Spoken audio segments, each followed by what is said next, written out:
Assalamualaikum warahmatullahi wabarakatuh. Perkenalkan, nama saya Muhammad Hibzul Muiz, Kepala Sekolah SMA Islam Asy-Syafi'iyah Pulau Air Sukabumi. Lembaga Pendidikan SMA Islam Asy-Syafi'iyah didirikan tahun 1995. Sejak didirikan, lembaga pendidikan ini selalu berupaya turut serta berpartisipasi untuk mencapai tujuan pendidikan nasional sebagaimana tercantum dalam Undang-Undang Nomor 20 Tahun 2003 tentang Sistem Pendidikan Nasional serta sesuai dengan kebijakan pemerintah dalam program wajib belajar 9 tahun.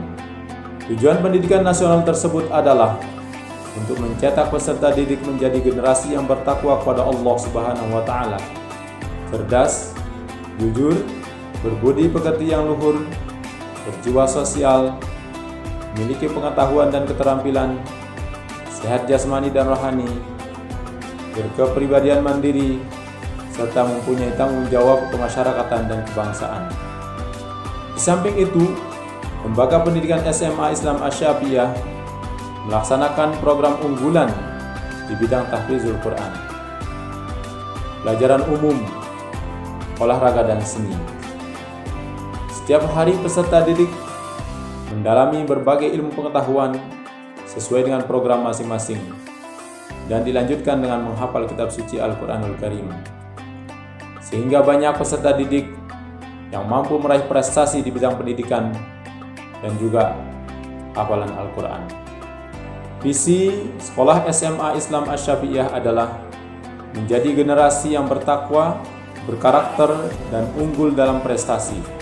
Misi mengoptimalkan pelaksanaan kegiatan-kegiatan keagamaan dan sosial yang berbasis pesantren, menjalankan nilai-nilai agama dan berperilaku akhlakul karimah dalam kehidupan sehari-hari, mengoptimalkan pemenuhan 8 standar nasional pendidikan, menerapkan manajemen berbasis sekolah yang partisipatif dengan melibatkan seluruh warga sekolah, meningkatkan kesadaran seluruh warga sekolah untuk memelihara lingkungan yang kondusif, menumbuhkan semangat berprestasi kepada seluruh warga sekolah.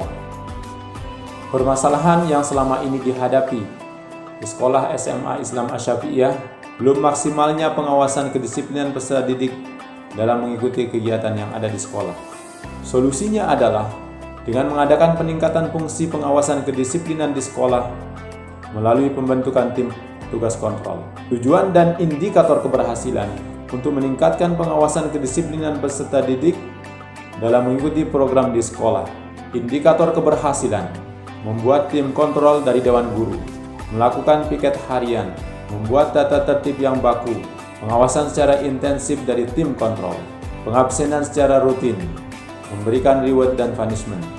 Langkah-langkah kegiatan, persiapan, melakukan pertemuan dengan pimpinan yayasan untuk membicarakan tentang perencanaan pembentukan petugas kontrol, melakukan pertemuan dengan semua dewan guru untuk mensosialisasikan semua program yang telah direncanakan.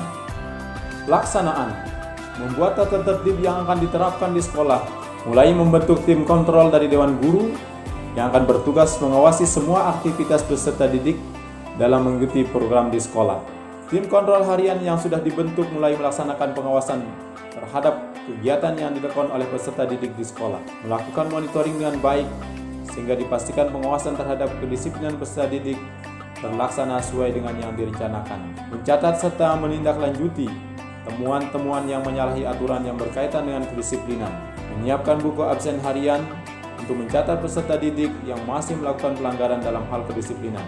Monitoring: sesuai dengan hasil monitoring keberlangsungan program RPS ditemukan adanya kendala yang berkaitan dengan kehadiran tepat waktu personil monitoring. Hasil dari kegiatan ini ditemukan bahwa kedisiplinan peserta didik dalam mengikuti semua kegiatan yang ada di sekolah lambat laun sudah mulai meningkat, sehingga dipastikan ke depannya akan tercapai kedisiplinan yang maksimal dan putra-putri dapat mengikuti program yang ada di sekolah dengan sebaik-baiknya. Evaluasi: meningkatkan pengawasan kedisiplinan peserta didik dalam mengikuti program di sekolah, meningkatkan kompetensi kepala sekolah dalam menyelesaikan permasalahan di sekolah berkaitan dengan pengawasan kedisiplinan, meminimalisir terjadinya pelanggaran terhadap kedisiplinan dalam mengikuti semua program yang ada di sekolah, menciptakan budaya dan karakter disiplin pada diri setiap peserta didik dalam mengikuti semua program yang ada di sekolah, menanamkan kebiasaan baik dalam menghargai waktu, terlaksananya pengawasan kedisiplinan di sekolah dengan baik, refleksi, peningkatan pengontrolan dalam hal kedisiplinan sangat bernilai positif dalam menjalankan semua program yang ada di sekolah. Terlaksananya monitoring dalam semua kegiatan peserta didik akan memberikan dampak yang baik dalam semua aspek. Monitoring dalam semua kegiatan yang dilakukan oleh peserta didik di sekolah merupakan kegiatan penting yang harus terus-menerus dilakukan tanpa henti. Tindak lanjut, memastikan semua yang telah direncanakan berkaitan dengan peningkatan pengontrolan dalam hal kedisiplinan peserta didik mulai berjalan dengan baik.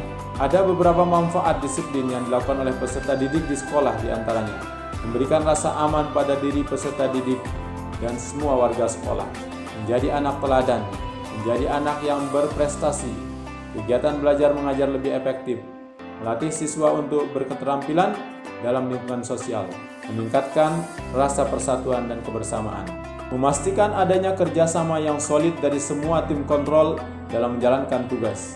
Pelanggaran terhadap kedisiplinan yang dilakukan oleh warga sekolah hendaknya segera ditindaklanjuti sehingga hal ini tidak terulang kembali. Temuan-temuan di lapangan yang kurang berkaitan dengan peningkatan kedisiplinan peserta didik yang dianggap perlu perhatian penuh hendaknya segera dicari solusinya sehingga pelaksanaan kedisiplinan yang dilakukan oleh peserta didik di sekolah akan terlaksana dengan baik dan pada akhirnya akan tercipta suasana well-being student.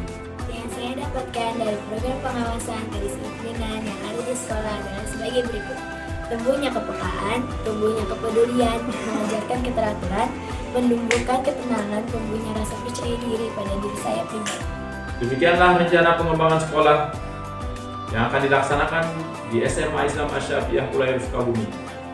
Mudah-mudahan bermanfaat. Wassalamualaikum warahmatullahi wabarakatuh.